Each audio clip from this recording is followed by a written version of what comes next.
If you haven't heard about Anchor by Spotify, it's the easiest way to make a podcast with everything that you need all in one place. Let me explain. Anchor has tools that allow you to record and edit your podcast right from your phone or computer. When hosting on Anchor, you can distribute your podcast on any listening platform like Spotify, Apple Podcast, and many, many more. It's everything that you need to make a podcast all in one place. And best of all, Anchor is totally free.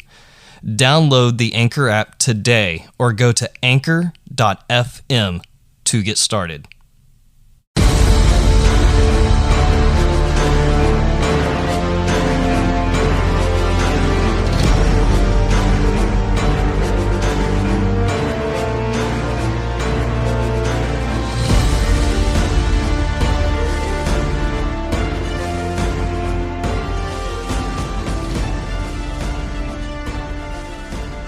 Alpha, welcome to the Wartime Leadership Podcast, where we explore what spiritual resilience looks like from different perspectives.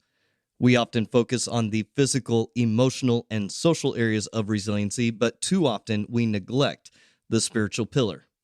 This looks different for everyone.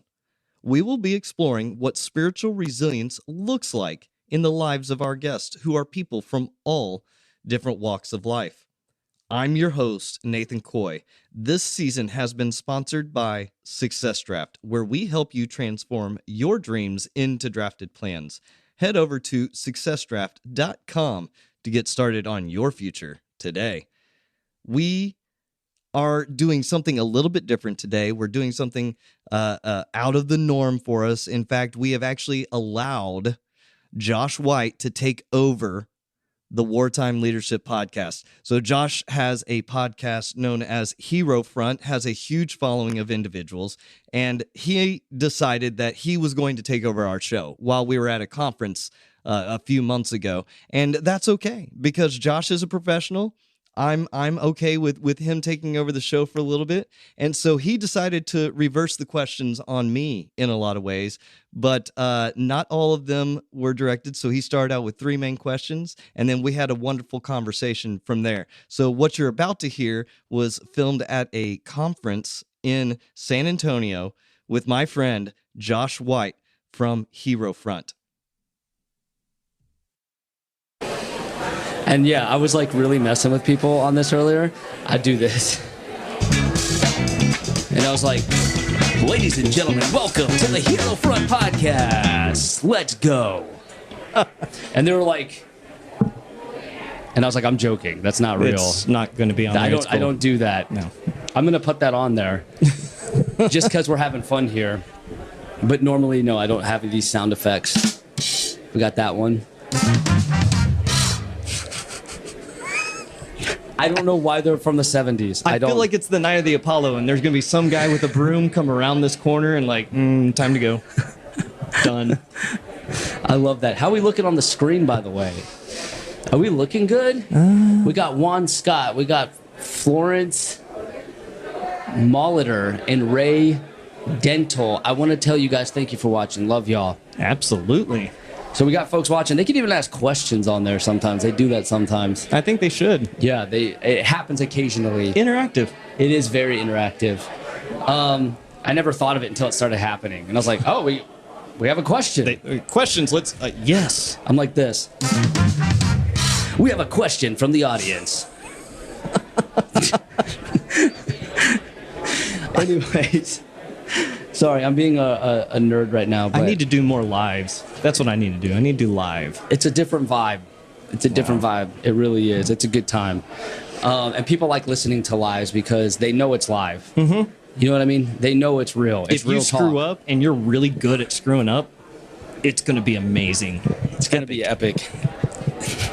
Done. It's going to be epic. All right, well, I'm here with Master Sergeant Nathan Coy, who runs the incredible Wartime Leadership Podcast. Who did your cover art? Because you're killing it. Who made that? So I actually did my own cover art. Oh my God. I do all my own on Canva. I knew you were going to say that. It is amazing. It's so simple to use. You just start out with your design and then you go. The original deal for the Wartime Leadership Podcast came from my company, Wartime Leadership, and I just added the words "the podcast." Wow. And it was mic done. drop, right? Absolutely. But don't actually drop that. No. I will cradle Mike. But no, man. And then, you know, as someone who's been through it, I know the challenges of setting it up. I know how much time it takes. I even know about the adversity, because there is some.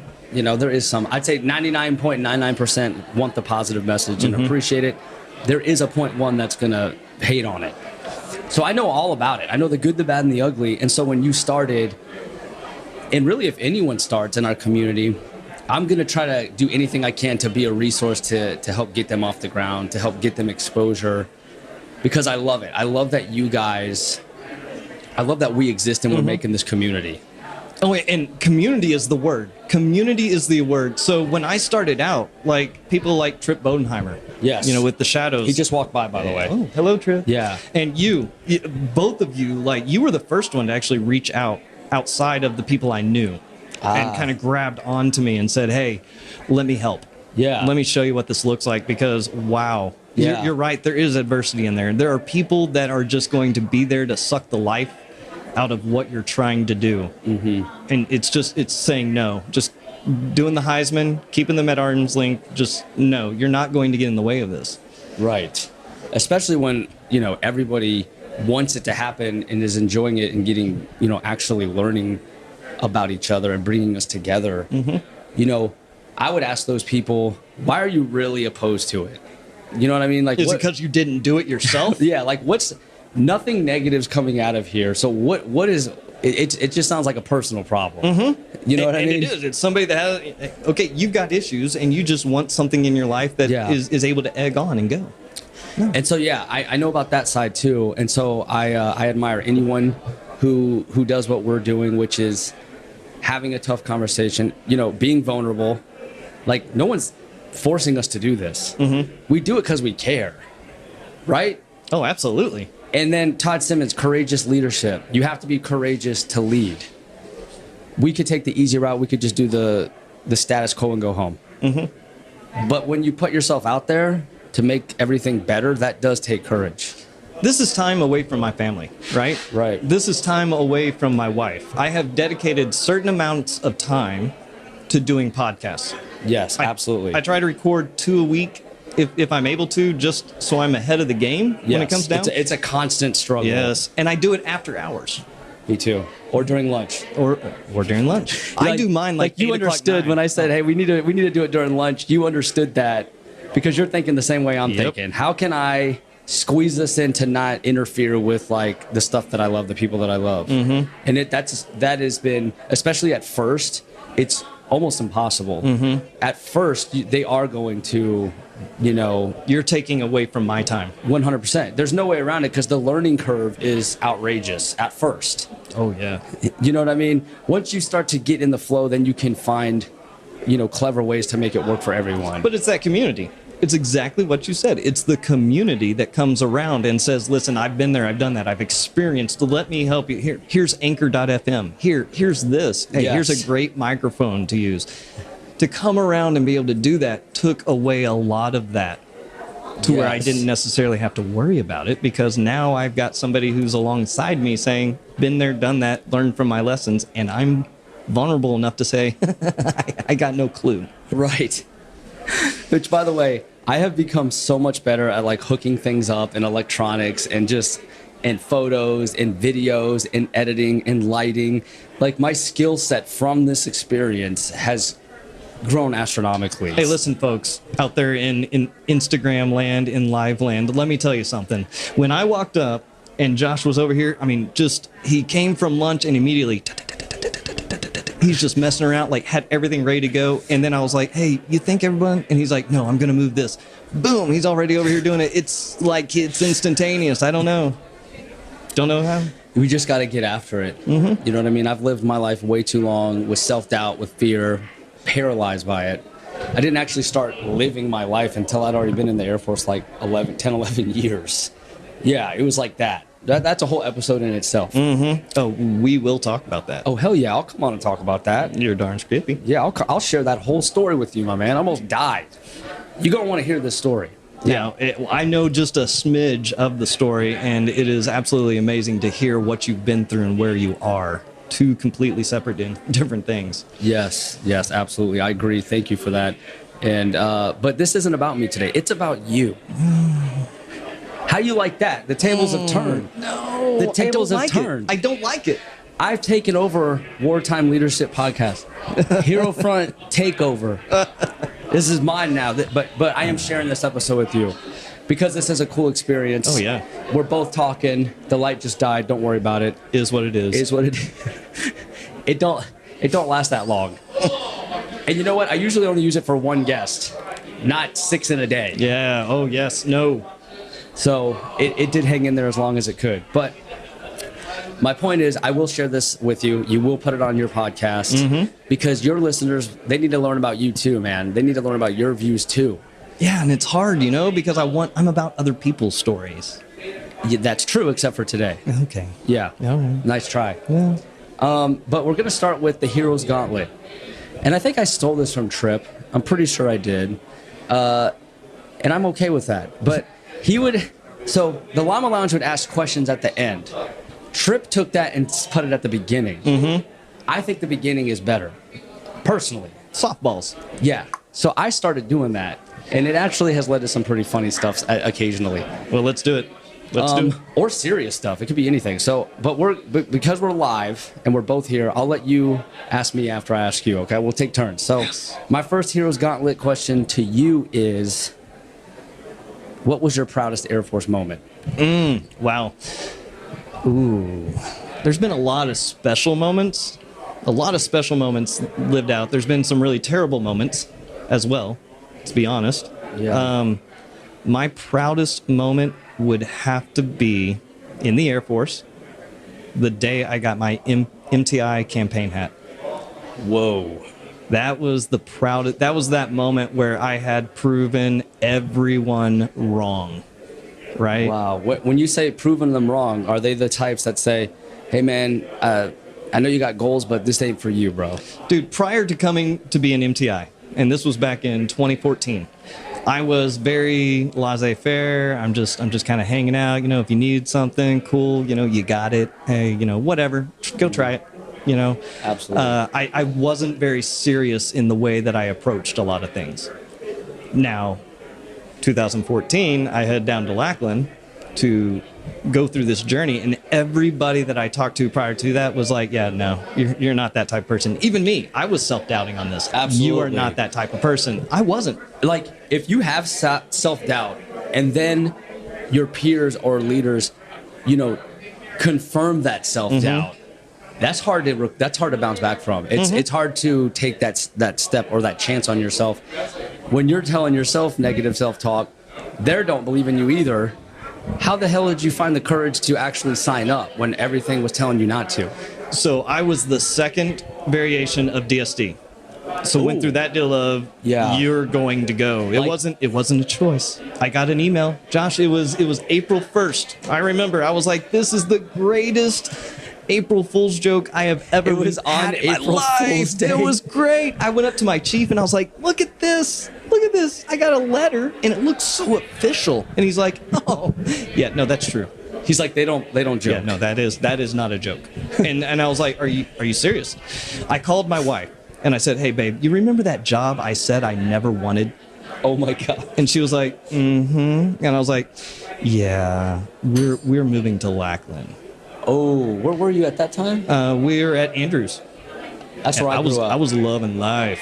Yeah, I grew up in Waldorf when my dad was stationed at Andrews. Dude, Blue Crabs, man. Hell yeah. I am a huge Blue Crabs fan. We lived in the neighborhood that actually was around that baseball stadium.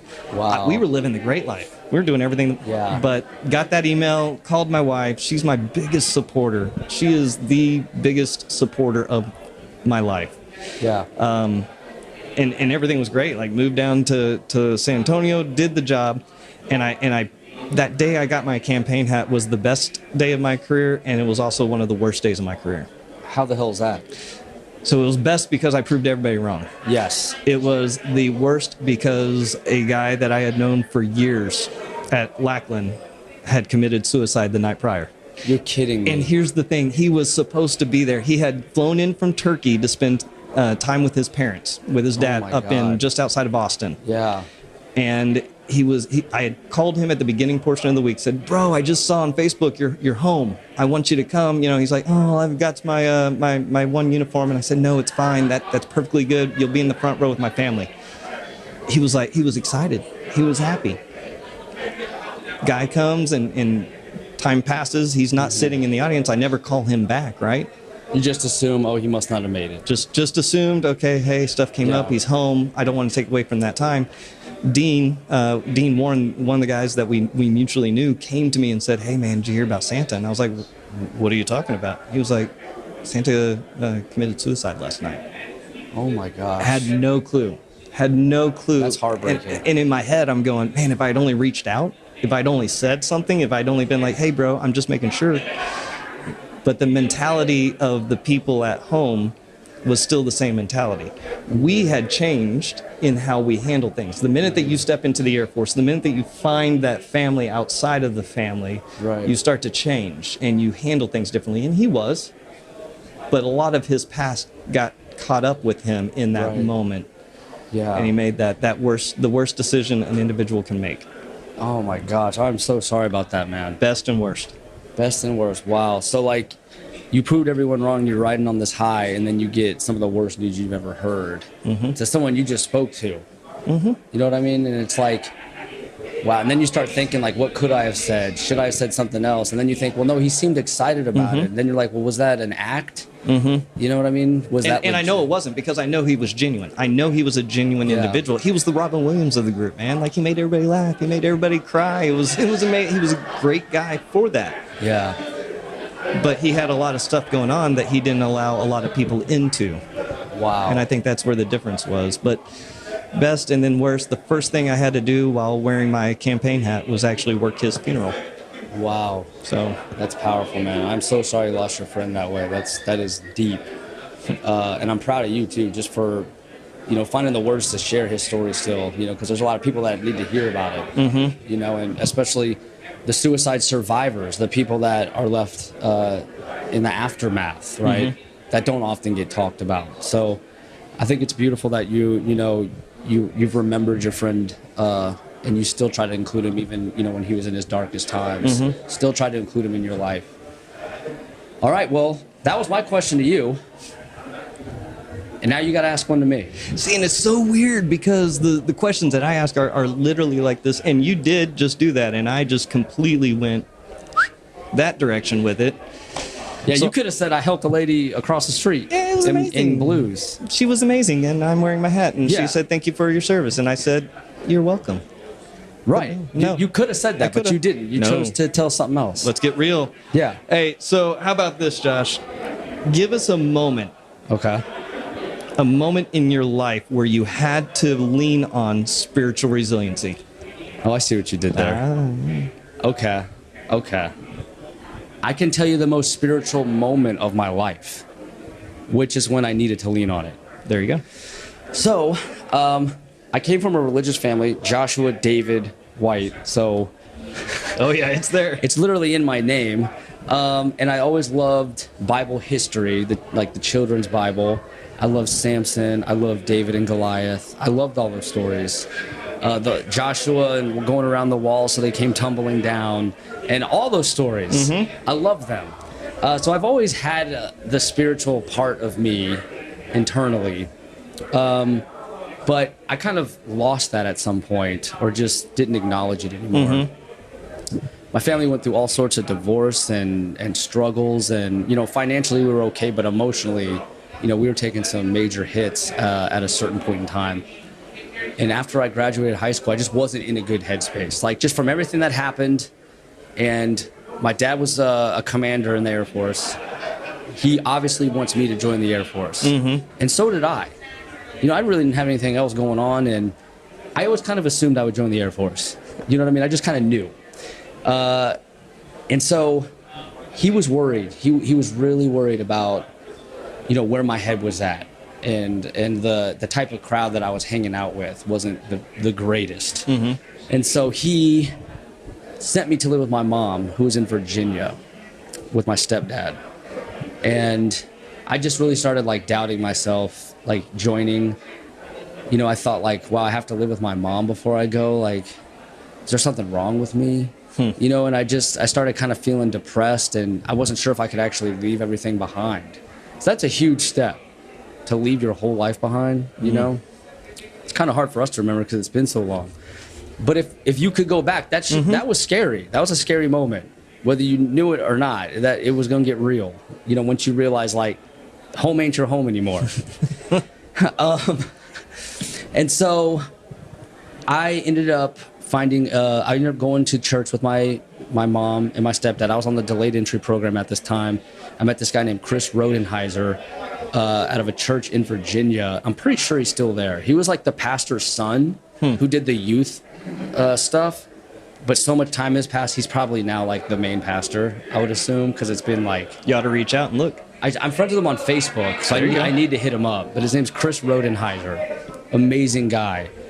And he really connected with me. Him and another guy named Wig, who was like really hip. But like they were just so welcoming and just so kind, and they really helped quiet those fears and anxiety that I had. They really, really, truly helped me through it. And I ended up getting baptized at that point. I read The Purpose-Driven Life. Mm-hmm. And what I didn't know then that I know now is that purpose is everything to me. If I don't have, I was missing it for many years, and that was my darkest time of my life. Purpose is everything. Everything. It's why we joined. Mm-hmm. When you lose the purpose... Even if we didn't know that's the reason. Even if you didn't know it. Yes. And so I read The Purpose-Driven Life, which was written by Rick Warren, and that blew my mind. I started seeing signs and almost like a navigation through life. Things were popping up, kind of pointing me in the right direction. And that still happens to me till this day, only during certain times. It's not a constant thing, but it does occasionally pop up. And that could be like the Holy Spirit just trying to like give you that hint. You know what I'm saying? That little nudge that we all need sometimes. And that's exactly why, and I know you're going to jump into the next question with why we did the podcast. Yes.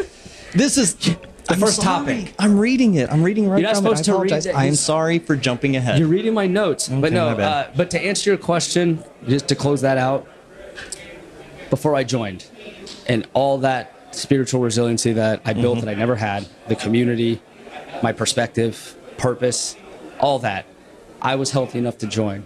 And then I did. And I never looked back. Oh, that's awesome. So yeah, that's the answer to your question. See, I took your easy one, and I made it into a home run. What is this, like a tennis match here? Yeah, exactly. Yeah, there it is, huh? Yeah. Okay, so our first topic, and this is about you, my man. This is about you, the freaking Wartime Leadership Podcast. Could you get a more hardcore name? That sounds just hardcore, man. You think about it. Think about what we're doing with it, right? That's what I want to hear. Wartime Leadership. Wartime Leadership Podcast. Wartime Leadership. So the idea came from the company that I started, Wartime Leadership. Really kind of helping churches identify leaders from within and really putting together systems coming out of the logistics career field in the Air Force to being able to help individuals identify what that looks like in their organizations. And I've been doing it for free for a few years, just kind of helping to build the brand, build up the idea. And I was sitting at EPMEIC, Enlisted Professional Military Education Instructor course. Wow. That's a lot. It's like a Dr. Seuss book. It really is. Green eggs in ham. So I'm sitting there talking to Trip Bodenheimer, and he's talking about his podcast, and we're kind of going back and forth. And it was just like, hit me. I was like, what is the one thing that we say people need to have but don't talk a whole lot about? Okay. Resiliency in the spiritual sense. Something that I connect to. Like that people don't talk about it to the point where if people start rattling off the pillars, they'll forget like spiritual. They'll be like social, physical, mental. They even forget to say it. With physical, we tell people go out for a run. Yeah. hey, you need to go out for a run, you need to be active. For social, you need to hang out with people, you need to at least invest in somebody like that. For the mental side, here's what we have, all the answers filled out there. But when it gets to the spiritual, we go, you need to be spiritually resilient. They say mindfulness. Yes. Yeah. Meditate. Which I get, because those are aspects of it, but they don't try to get into it. And I was like, why are we not having the conversation? Why are we not talking about what it is to me? Because each individual's experience is their own experience. It's what they're going through. And some people literally don't know how to do that, how to live that out in their life. Right. Because we don't talk about it, because we immediately equate it to a religion, we immediately equate it to a God, we immediately relate it to this. There's different aspects of it, and we don't have that conversation. So I found, even though I come from everything from a Christian point of view, when I'm talking to a guest, I'll give you an example. Episode 5, Jeff Johnston. This guy is agnostic, completely agnostic. One of the greatest conversations I have ever had. Really? Was me just asking why. So he lost his son to drug overdose. He lost his wife about 2 years later to mental health, as he says. And he was like, how am I not being bitter through all of this about who took my wife, who took my son from me? And he's looking at it from an agnostic perspective. And it was great. It was a great conversation, because he told me what he did to get through it. And here's the awesome thing. Okay. They overlapped. Did they? So he would go for a run. Yeah. To clear his mind. Mindfulness. He would go to the gym to lift weights. That's a physical thing. But for him, it was expulging. He was getting rid of all these thoughts from his head, because now he's concentrated on the weight. Right. He was going fishing with his son. He was going to play golf over. All these things were overlapping. We realized that those pillars are not one and the same. My man, I have said that so many times to people, that you can stack the pillars. That's what I call it. Ooh, so I like that. Yeah, I was thinking about stolen. Stack the pillars, man. So why is CrossFit so popular when it first hit? It's because it stacked the pillars. That's why. Because it's physical and it's social. You're making friends. It's a network. So that's when I first started noticing that concept. And it's amazing, because we didn't look at it from that perspective ever. Perspective is everything. I say that all the time. Perspective is everything. It has opened up so many good conversations for people. Nina, she goes for a run across the mountains. She thinks about her stepson who passed away. Trip, he does it in the form of movies, different ways of how they become spiritually resilient. It doesn't rely on one answer. Is God one of those answers? Absolutely. Is he not one of those answers? Absolutely. But it's opening up that conversation to people and not being shut down of my way is the way. Here's how you're going to be spiritually resilient. And that's how the podcast came, was just a simple conversation. And here we are. Episode 25 releases tomorrow. Wow. We're averaging around 2,500 downloads an episode. That's amazing. Which is great. It's a great support system that has come from that. Yeah.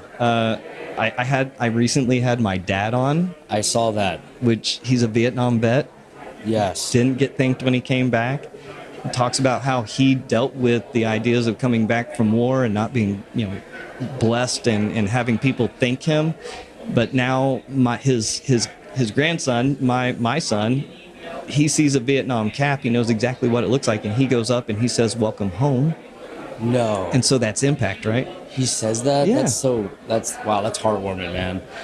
My dad was my first episode.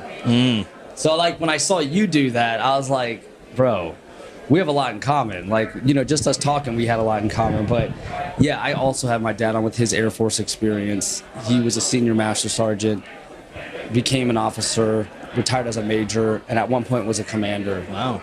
So and then he did 10 years on Andrews as a civilian. So you're talking 30 years. So of course I try to, he's my best friend, my biggest mentor, because he's always been there, the one constant that I've had. And then both my grandparents, both on each side, were in the Air Force as well. So wow. I love the legacy part. And so when you taught your son to recognize that hat and have him give that message, Like that probably means the world, to those vets. All they want is your time. Like they want your time. They want to be seen. They want someone to talk to them to point the hat out. That's why they're wearing it. And my dad now follows that up by helping out with the VA in helping veterans write claims, because he knew the struggles he went through and all of the people he had been with went through to get up to that point. Absolutely. And so it's even better, Josh, when you're sitting there on top of the USS, whatever, Eisenhower, and my son sees the cap and Grandpa's there, and Grandpa starts walking towards the guy to tell him welcome home. And instead, the grandson is running. I love that. Shakes the guy's hand. And then here comes Grandpa with the same hat on. Hey, brother, welcome home. I love that. Impact. Legacy. Is. Connection. Yes. Gratitude. Right? Oh, you're preaching to the choir at this point, Josh. Yeah, like I didn't know what gratitude was. I talked about this earlier today. I didn't know what gratitude was until I had a special duty, until I did honor guard. And that's when I started really understanding what gratitude was to me. But dang, it took a while to really understand it for me. And so for you to be teaching your son principles of gratitude that young, I mean, that's incredible. Yeah. That's really incredible. Well, and his story is one that will, when he is old enough to tell it, his story is one of resiliency and the need to be grateful for what is out there. And we'll talk about that here in a little bit. He's my hero. So. He's your hero. Wow, that's beautiful. I love that, man. So any more on your podcast, or do you want to hit ALS? No, I think I hit it all. I do have a question for you. I do. Let's just do one more question. You told me about the one episode that really stood out to you with the agnostic. What other episode, aside from that one, was the most memorable, and what was the reason that made it so memorable? I just want to give you a moment to talk about like one of your guests that we can look up, and anyone watching can go look this episode up and literally hear it. I will tell you. The answer is my dad's episode, but that's for a very specific reason of, well, he's my dad and it's my Father's Day episode. But if it's somebody outside of that, it would be General Gronsky. General Gronsky, yes. Let me tell you. You told me about that when it happened, I'm pretty sure. You said, hey, like, you got to check this episode out. Like, this is, like, look who I talked to. Like, this is amazing. So why don't you tell us a little bit about him and what y'all talked about? It wasn't that aspect of look who I talked to. It was the aspect of look who talked to me. Like, this is awesome that he invested time into me. He took an hour out of his day. He's sitting at his big old desk. He's got the computer on. He's got the camera pointed at him. And like, I start talking a little bit about his book. He kind of pulls away from it. You can just see the humbleness of who this person is. Yeah. And that he would, at the time, it was 10 episodes in or something like that. I was actually at episode 6. And he was going to be episode 10. Like, it was itty bitty. It was maybe like 2 people, my mom and dad, listening to the podcast. That's what I always tell people. I'm always like, hey, family. Hi, Mom. Hi, Dad. Here in my number 1 and number 2s. I love you. And my sisters. Yeah. We weren't at very much. And he took the time to invest in me. Wow. And just his leadership perspective. Yeah. I love his book. His book is absolutely awesome. That's awesome.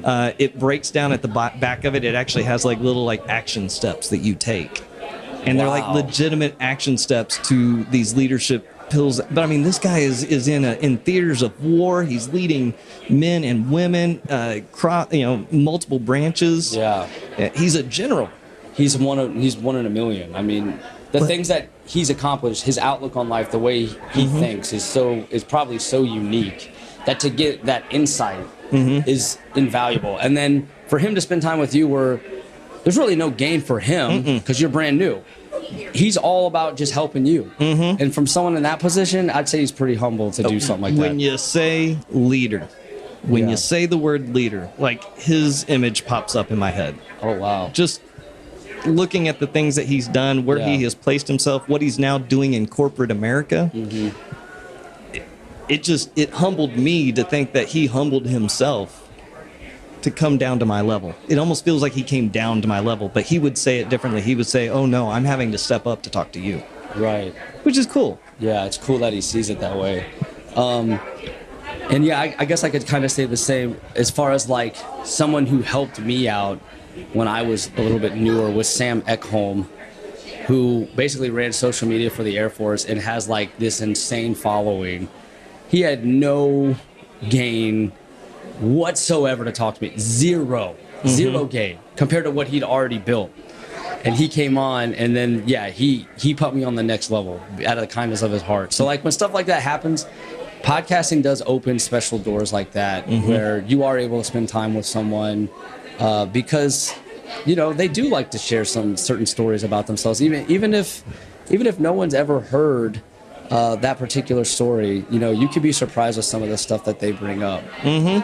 All right, love the podcast though. Nate, you keep kicking ass with that, man. I'm serious. Don't stop. We need more podcasters. We need more leaders like you leading from the front, having those conversations. I've wanted to multiple times. Quit. Yeah, and you're a very unique guy, like in a great way. You definitely stand out. I usually say weird, but you know, unique is fine. I'll take that. I'll take unique over weird. I said it in a great way. Okay. But I like weird. I'm weird. I am a weird individual, and it's okay. It makes everything better. It really does. It does. It makes I everything need to get better. one of those. Yes. Jeff, I know you're going to be listening to this. I need one of these. My producer's Jeff. Yeah, if he's not watching live, he can do the watch back. Oh, he will. And Jeff, if you are watching this is a Zoom box, no relation to the Zoom streaming service. Not at all. Who do we got on here? Jay Harris. And Jay Harris is here. I seen him walking around. He's got a great smile. Let's see, David Sever. Wow, we got a lot of folks watching right now. Ryan Cruz, my public health homie. Fred Allen, deployed. Public health, what's up? Kimberly Tucker. Dang. There are no questions, though. There's no hey, if you guys have questions, please let us know. Maybe I can't. Yeah, I think it would be right there. If you have any questions that you can type, let us know. Absolutely. But yeah, I want to talk to you about one of the special duties are always fun to talk about because they really are a special duty. You don't realize how special they are until you get there. It seems super daunting to do them. It's a lot of responsibility. There's a lot of freedom of movement with special duties. And one thing they all have in common, there's one of you and a whole lot of airmen. That's what they all have in common. And I don't know if anyone's ever said that, but it's something I noticed. I never thought about it. I never thought about it. You actually just made the light go off on top of my head. Just, heck wow. Yeah. You hear that? So ALS. So you're telling me you got to be a TI and do ALS? Yes. And bro, how? MTI set me up for the Commandant position. So I'm actually the Commandant at Joint Base Charleston. You know I love you. So opportunity knocked, and the opportunity came up. I had switched back to my career field. I was doing good things in my career field. 2T2, Port Dog. I loved that. But there was just something inside of me that I needed to continue with the instructor side, with the legacy side, right? If I'm going to get out at 20 or 21 or 22 years, what am I doing to fulfill that legacy? What am I doing to continue to fill and backfill the airmen that are coming up? I came from the generation, you come from the generation where it's beat down, stop asking why, just do the job, get it done. And I don't like that approach. This generation is not asking why questions of explain to me why I have to do this. They're saying, why are we doing this? They want to know deeper meaning. They have deeper thoughts about it. They're not questioning you and I as to why they're doing it. And so by going back, I was able to, the Commandant listing came out, and I said, yes, I'm going to put in a package. I did an interview, did all of that. Super nervous with the interview. I know I screwed up like 3 or 4 things, but here was the difference. I was very humble about, it's actually really weird to say humbly that I was humble. Like bragging about being humble? Yeah, it's weird, right? Like, I was very humble You see it in me. I was the best humble person, number one humble person. Humbleously humble. I was like, hey, listen, I know I didn't give you the answers that you want to hear, but they're probably the ones that you need to hear. Yeah. And I was very open about that. They had one of the instructors, Jennifer Section, was in the meeting, and I guess they saw something in me that I was able to bring to that team. And I thought it was very important that they had somebody there from the team to hear what I had to say, because they needed to know that I had the best interest in them. And so I put in that package, got selected, moved over. There was some scuff coming from the career field because I did another special duty. They're like, that's not fair. Well, bro, you're a special duty guy. Oh, I love it. Yeah, like this is your thing, man. It's called passion. When you find your passion, it becomes a purpose. I would much rather have you doing multiple special duties than someone who's not really into it or doing it for the wrong reason. Yeah. You know what I mean? Mm-hmm. So you're the man for the job, straight up. And stepping into that, it was really neat because I still have, to this date, former trainees who were my trainees and had, knife hand Nathan in their face who come through and then they see this side of it and they're like, oh my gosh. I feel like you'd be a terrifying TI. I just feel like you would be. Because I'll smile, I'll do the smile thing, and then I'll be like, oh, that's funny. Yeah. It added a whole nother... And I'll tell you why I know you'd be scary, because you're passionate. That's what it is. You're passionate. You're fired up. And I know you leverage that to crank up that intensity. Because even if I was having a bad day, I walked in there listening to rock music like I am. This is going to be the worst day of your, best day of your life. It was going to be one of those moments. But it was also the aspect of this. Every single day as an MTI, I would crack a joke. Really? I would crack a joke. Is that okay? Like, is that by the playbook? No. It's completely outside of it. This is your twist on it, right? Here's why I did it. Okay. Is that if I crack a joke in what might be considered to some people the worst day of their life, and they crack a smile, I know you're still there. I know you are still there. So I'm not going to break you. I'm going to take you to the point of broken, but I won't break you. I'm still going to crack a joke. I still want to know that they're human. Yeah. And I transcend that into that ALS environment. Now they get to see me for me being that person. The aspect of care, I tell them in the most important part of ALS, we don't teach them anything. Wait, what? We do not teach them anything. I didn't expect you to say that. They come knowing what leadership looks like. They come knowing how to be a leader in their section. What they don't come to us knowing is how to connect it to the person next to them who is maybe their flight line and I'm support. Maybe they're personnel and I'm medical. We do in that aspect teach them how to connect and utilize their resources. Josh, you're an amazing speaker. You are an absolutely amazing, impeccable speaker. I'm going to come to you because I have to give a speech and I'm not good at it. I'm going to utilize your skills. It's teaching them in that aspect of actually teaching them how to utilize their sources. I'm not going to teach you how to be you and be the leader that you already know you to be. Right. I'm going to teach you to learn different ways of how to go about doing it. That's beautiful, man. I love your philosophy. And I want to throw a curveball at you right quick. Oh, boy. A lot of baseball references today. Let's get a round of applause, y'all. You hear that crowd? You feel that? I'm getting pumped up. Yes. I'm actually doing the Queen wave right now, which is really weird, but whatever. So my question to you, man, is you've clearly been challenged and you've clearly hit the mark on these special duties. That's no easy task. I've done a special duty. It is daunting. It is draining at times, right? It's never ending. I call it never a dull moment. If you're doing a special duty, 100% you will never have a dull moment. Every day will be exciting, I could promise you. Oh, yes. Right? Just because there's so many people, something's bound to come up, right? Every flight, every class is going to have 39, 62 different personalities. Yes. Was there a time where you weren't so awesome, where you were beating yourself up, where you were trying to figure out who Nathan Coy really is. Still to this day. Because I see the finished product, or near finished, where you're just this incredible guy doing this podcast, Commandant of ALS, prior TI. All I see is the good stuff. I know you had to work your tail off to get to that point. So I'm just curious what struggles you faced to get to that point. Every day. Every day. Every day is a struggle. Every day. Wow. Because I look at it this way, Josh. I am my own worst enemy. I am my own worst critic.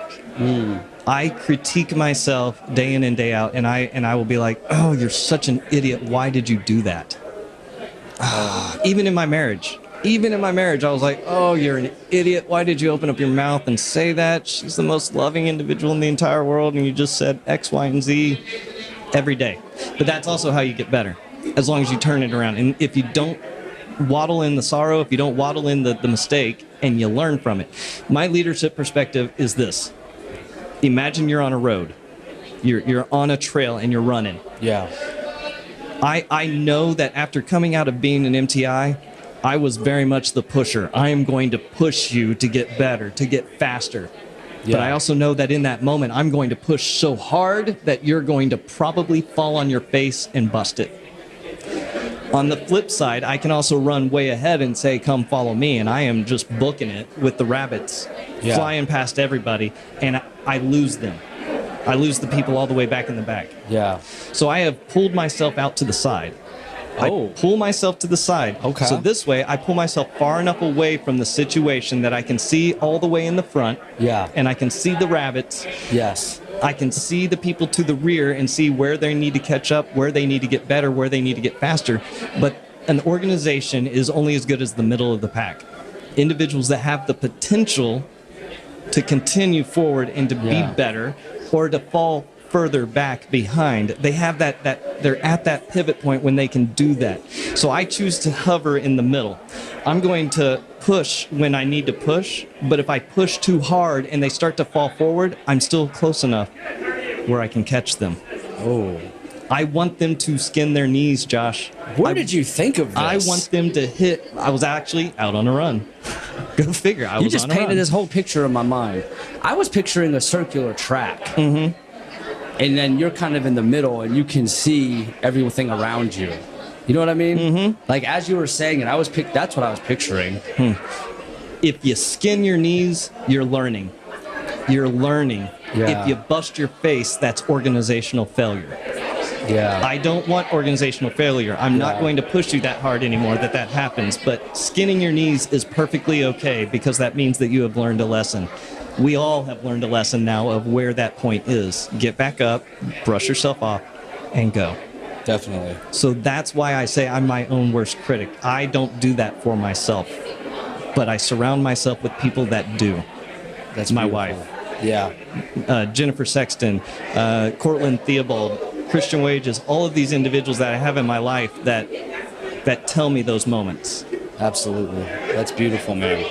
I love the way you think. I love the way you painted that picture for me. Well, thank you. I appreciate that. I could see it in my mind. That's amazing, man. And so speaking of more on ALS, we talked about caring and the importance of caring. I want to tell you real quick my philosophy on it.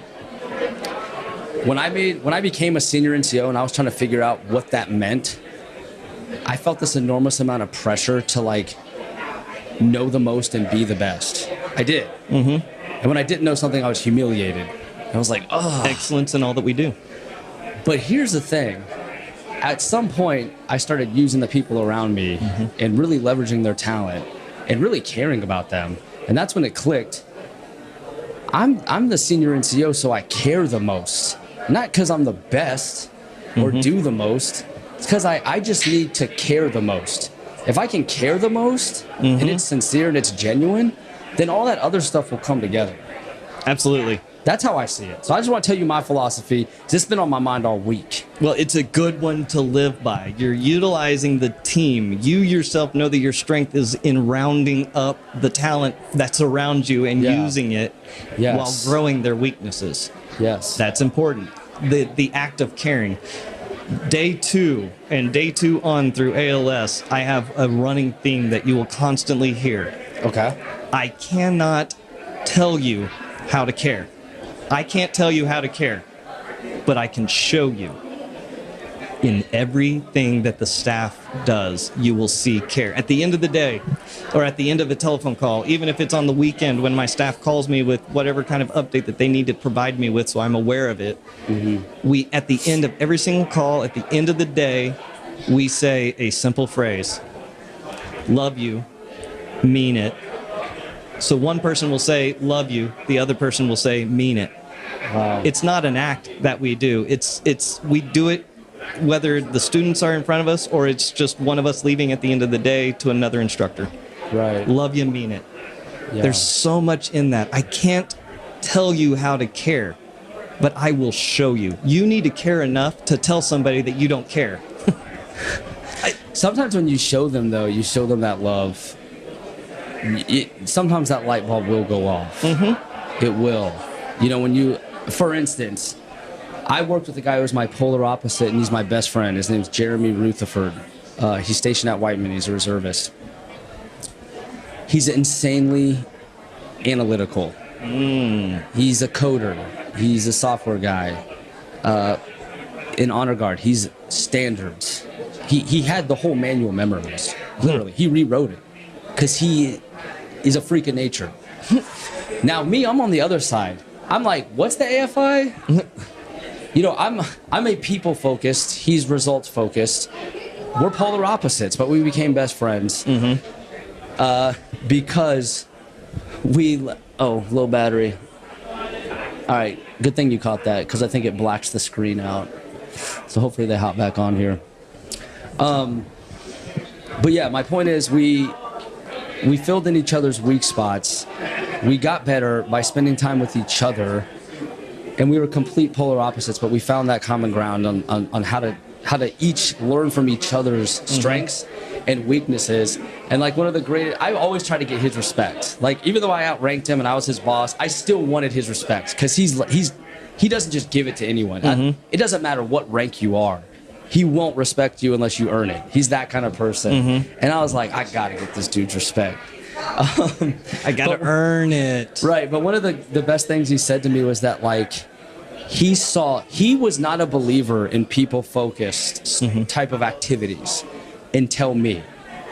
And that was the best compliment I ever had, one of the best, because he said that I made him a believer and that I actually had an impact on his approach now because he saw it firsthand. And I'm even more proud of him because he lost his brother to suicide, which is something that was like his best friend. It wasn't just his brother, it was also his best friend. And it haunts him to this day. It's why he does military funeral honors. And so when I first met him, he couldn't even mention it. And by the time I left, he would share it with the class, why he's his why. And it was really beautiful to see him have that trust in us to tell us that and to see him grow in that side that was never really fostered, you know, so. And it's like a really good marriage.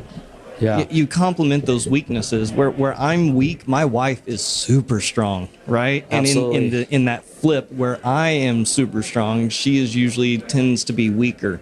And so we just play off of that. And that's why we make such an amazing team with one another. Yes. Is because we uplift each other in that way.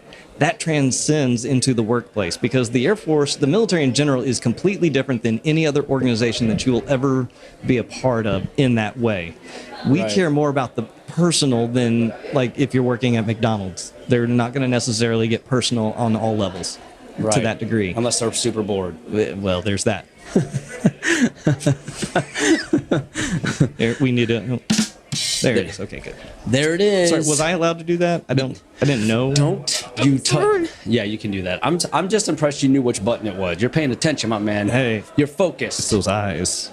You're focused, brother. So, have you always cared about people, or did someone have to show you, or is that just you? I saw my parents doing it. Say what? I saw my parents caring about people. So they were. Man, I'm so happy you got to see that because I love my parents, but yeah, they showed me what not to do in a marriage. I'm just gonna leave it at that. Well, but here's the deal: you learn from it, and now you're not recreating that will. Trying not to. There is trauma. Well, there's generational trauma. You bring that into it, yeah, but it's I'm still aware growth. of it. Yeah. I'm aware of it, and I am actively trying to not become that. Yes. Absolutely. But I'm not going to lie and say it's not a struggle. It is a struggle. Well, see, I watched my parents go to prison ministry together. So they're in jail, they're talking to people, they're holding services, they're doing stuff like that with people that have been sidearmed, that have been, by society, like, okay, you are a bad person. I felt 1/100th of that, and it drove me nuts. I cannot imagine how that feels, being in that spot and just being shunned on that level. So for your parents to do that, that's like, man, that's incredible. Oh, it was awesome to watch. Yeah. And they did that in such a way that it showed me what I needed to be when I was a dad, right? Yeah. Like that's something that is transcendent. Now, that didn't happen until just recently to become a dad, but I'm learning a lot of those aspects. I'm enacting a lot of what I already witnessed. Yes. But also, every person that we meet, with the parents, there are still aspects that we don't like or that we wished had been different, that we wished had. And it's learning from those mistakes that we saw, that we experienced, that we don't do it to our children, right? And guess what, Josh? You're not a perfect dad. That's correct. I'm not a perfect dad either. Yeah, definitely I do stuff that screws up all the time, and I make sure that I follow up with my son and go, listen, buddy, Dad had a bad day. Dad had a bad moment with you. Yes. Let him know that. Let him learn from my mistakes. So when he becomes a father, oh my gosh, I just said that. When he becomes a father, yes, you did just say that. He doesn't do the same thing that I did and screw up. But when he does, he brings it to the table and says, I did. I think it's important I think that's super important that you're telling him that stuff. Mm-hmm. You know what I mean? Like, imagine if you didn't. That could turn into shame. Who knows what that would do? They're so like impressionable. Mm-hmm. So my anger's horrible. Like, I still have those MTI days when I'm like, the hand of God is coming down. You can go into TI mode? Oh, yeah, easy. Small things will make me pop. So it's almost like you're hardwired that way now. Yes. That's interesting. And I have to backtrack a lot. Yeah. Especially with him because of the household that he came out of. I really have to backtrack. You need grace and patience. Oh, yeah. Can we talk about him? Because our last topic's adoption. I knew it was. I was helping with the transition. I forgot who I was talking to. A professional. Brought it in for the win. Oh, my goodness. Yes. Okay. So, adoption. And by the way, I am also a fan of adoption. I haven't adopted myself, but we did find out, my wife found out after we were married, that she, in fact, was adopted. Wow. Yeah, she found out as an adult. Yeah. And that was emotional for us. That was emotional. It was emotional for me to see it.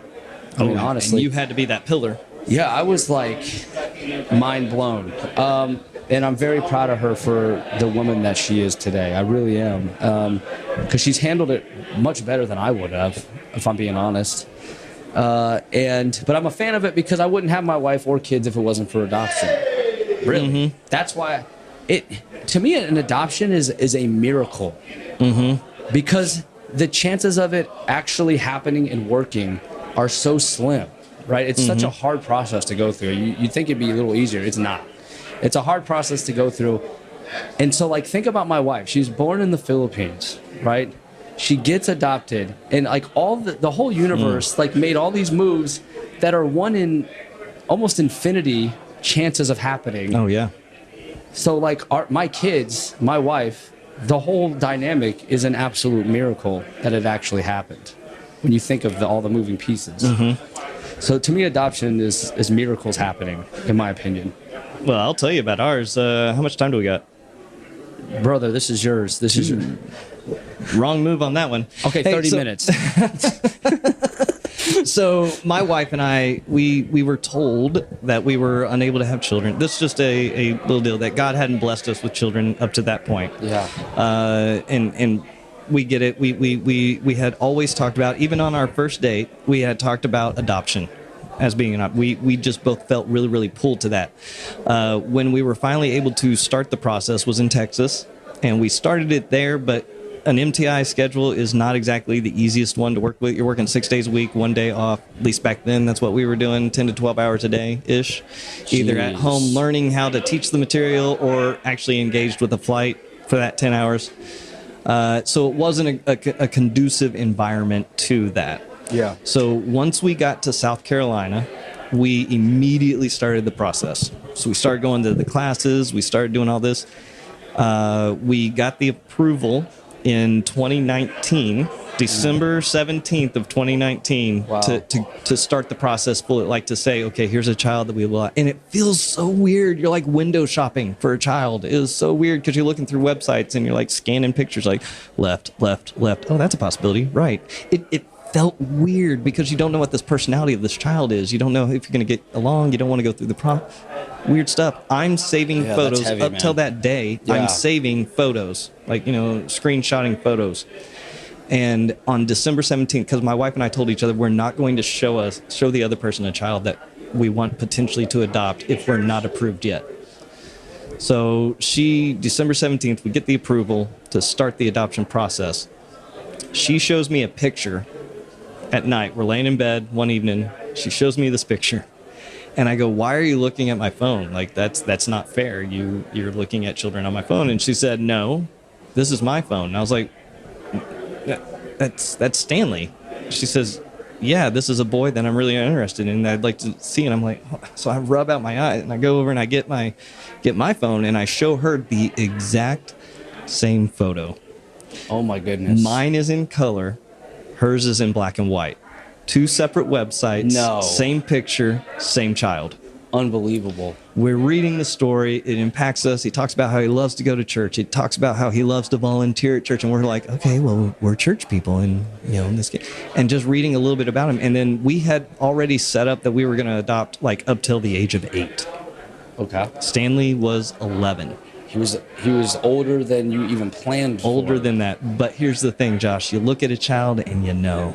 Wow. It's like looking at your child that's freshly birthed. Like, that's my child. And there's this love that you automatically have. So you started falling in love with this child as a parent right away. Mm-hmm. And when you saw that you both pulled up this same child, that was like a spiritual thing. I have this statement, and it's on the back of one of my T-shirts that I sell.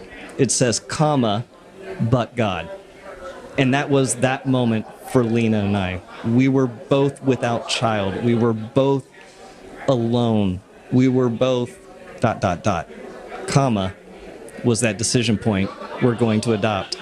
But God stepped in. Yeah. It's huge for us. I mean, that's a sign like no other. Mm-hmm. Like, there's no more obvious sign than that. Like, there's some subtle ones here and there, but that is pretty apparent. It's right there. Yeah, it's right there. Apparent. I like how you did that, Josh. I just did that on accident. You didn't even know. Dad jokes. There it is. Dad jokes just falling through me naturally. 18 December, I pushed the button to say we would like more information on this child.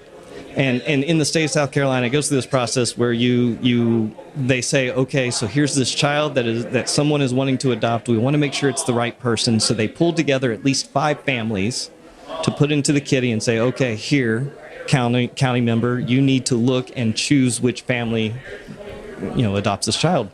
It was around the holiday season, obviously, so it's supposed to be 30 days by state law, but because of the time period, they extended it, so we're waiting for like 45 days, like, when are we going to get this? When are we going to get this? When are they going to, and then it became eventually, when are they going to call us and tell us we didn't meet the criteria? Like, you started losing hope. Oh yeah, absolutely. Yeah. But God, we continued to pray. We continued to reach out. We continued to lean on one another in such a way. And then we found out in January, they were like, okay, we've selected you to come up here. And I'm not going to say the city because it's a known deal. To come up here so that we can run you through the background. Well, Lena and I had already gone through this listing of, okay, these are things we just don't think we can handle. And we get into the meeting, they pull up Stanley's story, and they start reading. And what's the first thing out of their mouth? Stanley has experienced, boom.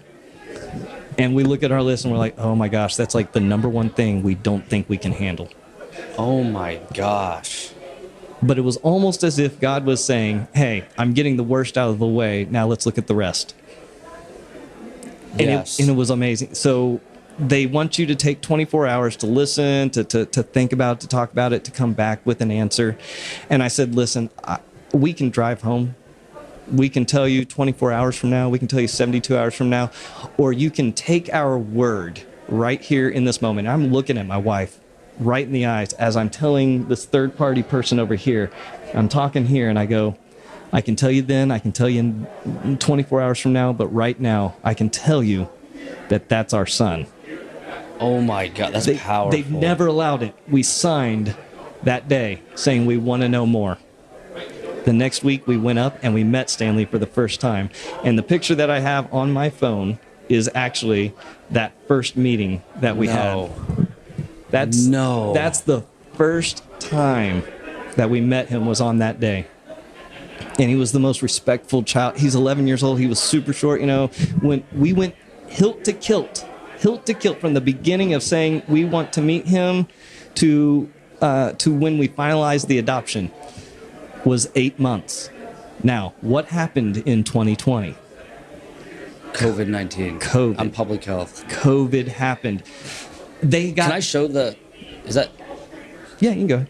I just thought it'd be cool to show. Yeah. So here's the picture we're looking at. There he is, this cute, adorable little boy. And this is the first time y'all met. Yep. Wow. And they went through, hilt to kilt was 8 months. They had gotten a 2-year background because of COVID. But somehow, but God pushed us to the top of the list, and we got seen, had everything done. He was on a certain medication that really zombies somebody out. And he was coming down for his first meeting with us, which was supposed to be 3 days. Because of COVID starting and them not allowing me to take him more than 100 miles, we had him for 10 days, Josh. 7 days without this medication. So because of oh my God. So you're telling me because of isolation and quarantine guidelines, some sort of exposure occurred, making him have to stay with you without his medication? And we got to see him without it. And I'm telling you right now, Josh, I am a big proponent against this medication because I saw this child for who he really was. I feel like I know what you're talking about. We don't have to say it on here. One day of pure hell led to 6 days of, oh my gosh, I love this child. This is amazing. So that's almost like in the plan for you. You know what I'm saying? What are the chances of that happening? It very rare. I mean, think about it. COVID, everyone's like, oh my goodness, I don't know what to do. So you got to see the child unmedicated, no zombie status.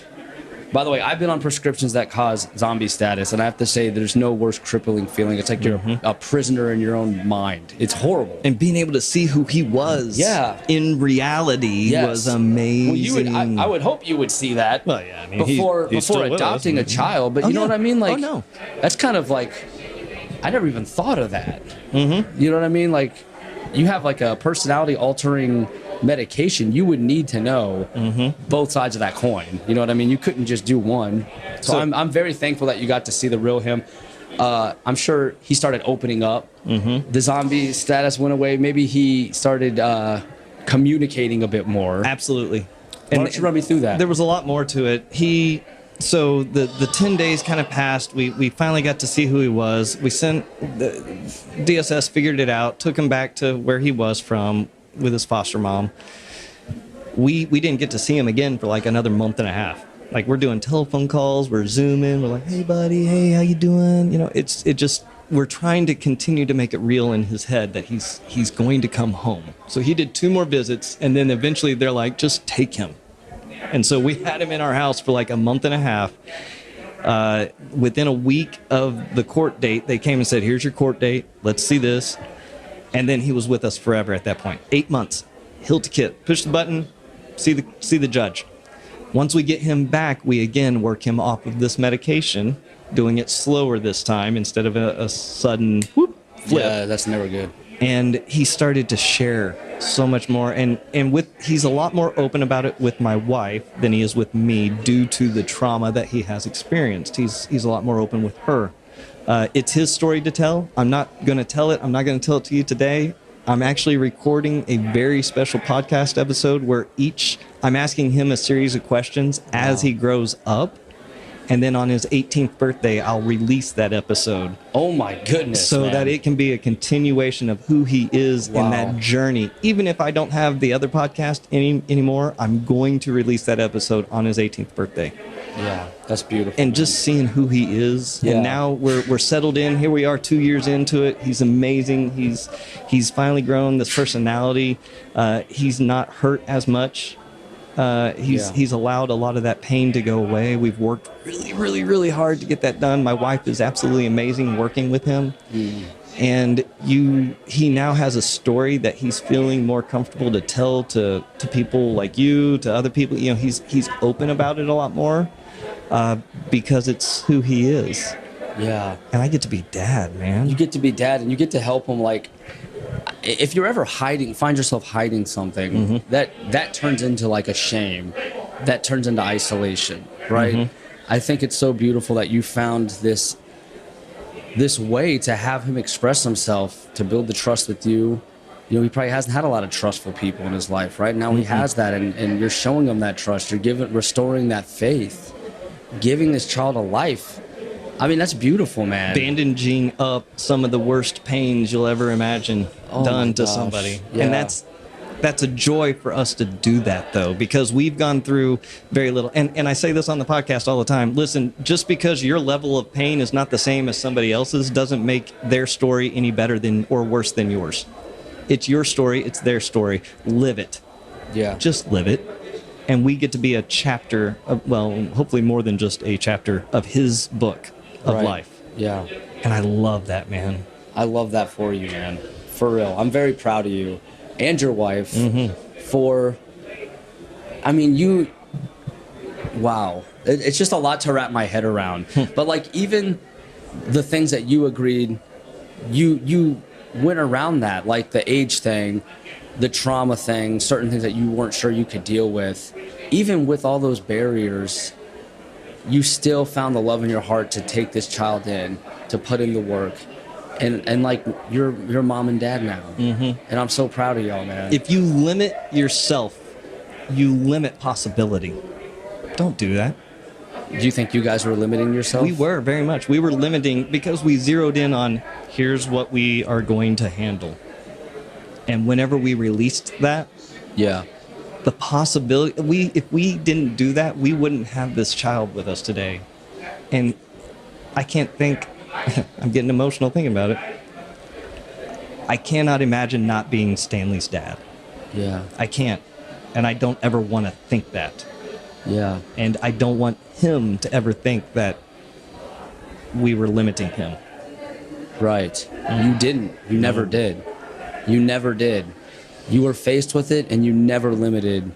I mean, he's going to know that his whole life, that you guys never limited or held back your love, not once. Ever. Damn it, Josh, you got me crying. I did get you crying, yes. We got you crying. That's a podcaster win, is when the guest sheds a few tears, and we have that connection. But no, I think it's just a testament to you, your loving heart, your faith, your character. You're an incredible person, man. I appreciate that. I'm so glad and blessed that I met you, that I had a small part in helping, and that I'm still here to help, and that I'm your friend for life. I'm your brother for life. Absolutely. I'm so honored to say that about you, man, for real. And I'm proud of your wife, too. You know what I mean? Because I know how much the spouses do and how much they kick butt and get our backs. Like, I totally understand that. And what they go through to take care of us. Yeah, we're a freaking mess, man. Oh, gosh, yeah. Dear Lord. I tell my wife all the time I would not be here without her, period, dot. She saved my life. And my kids continue to save my life. So shout out to your wife as well. What's her name? Lena. So Lena, I don't know if you're going to watch this. Maybe you can skip to this part at the end. Yeah. But Lena, if you're watching, thank you for being such an awesome mom and taking care of this guy. Appreciate you. World's hardest job. There you go. All right. Nate, we talked about wartime leadership. We talked about ALS. We talked about caring. We talked about the incredible story of you adopting your son and all the magical signs that pointed you in that direction. And look at you now. You're a dad. It's amazing. It's absolutely amazing. And you did it with love. You did it with love from your heart. And once you release those barriers, man, I'm going to take that philosophy, bro. I'm going to take that philosophy. But I want to just leave it open to you, man. If there's any last thing you want to say to anyone who watches the live stream or who listens to this whenever, I'm able to release it, which is probably December at this point. Is there any parting words you have for the Team HEROFRONT family? Listen, HEROFRONT, it is a blessing to have each of you listening to these podcasts and supporting in the ways that you do, because it's the continued support that you bring to people like Josh, that you bring to me, that we're able to continue to build each other up, because it's about building each other up. It's not about tearing down any walls. It's not about trying to be better. We all have podcasts. If you look over there in the corner, you'll see all the podcasts, all the influencers over there. We all have them. And while they seem similar, there are stories, and they're your ability to tie into them. Tie into somebody else. You're not any better than anyone else. No one's story is better than yours. Nobody's story is bigger or less than yours. It's your story. Live it out. Be blessed. I love that. Y'all, Nate, you killed it, man. You killed it. I'm clearly talking to a podcaster. You just have a very magical way of expressing yourself that was very touching. So I just wanted to thank you too, man.